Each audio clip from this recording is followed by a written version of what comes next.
Hello guys, welcome back. So, sharing lang tayo tungkol sa ating gano'ng kadami ang naiinom na tubig. So, pag ikaw ay transplant na, katulad ko, so walang limit ng tubig. Mas marami, mas maganda. Pero para masukat ang iniinom na tubig, meron akong ganito, yan. Meron akong lagay ng tubig. 2 liters to. So, pagka nakadalawa ko noon, ibig sabihin, lampas na ng 4 liters na yon. Pero siyempre, hindi ako nainom doon, sinasaling ko dito. Ito ay 750 ml. So, yan. Para at least ay alam nyo ang inyong naiinom na tubig. So, yun lang.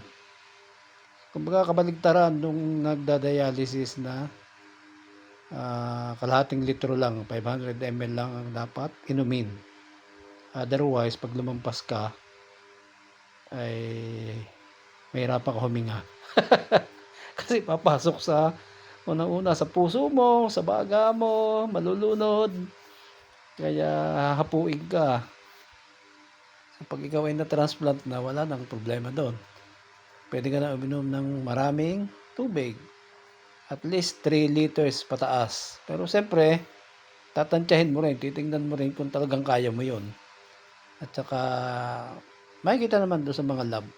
At ma-advise ka naman ng iyong nepro. Kasi pag ikaw ay transplant patient, kailangan lagi kang nagpapacheck up sa iyong nephrologist para makita yung mga lab result. Kasi ang gamot ng isang kidney transplant ay minsan naiiba, lalo na doon sa takro.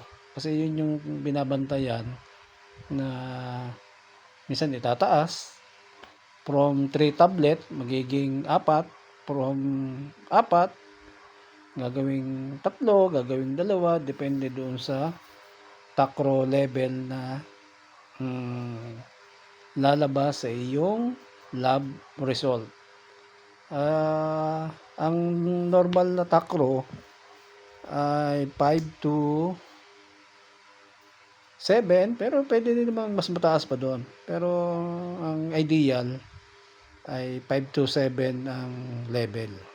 So, kaya malaga ang check-up at laboratory. So, yun lang. Maraming salamat. God bless. Peace.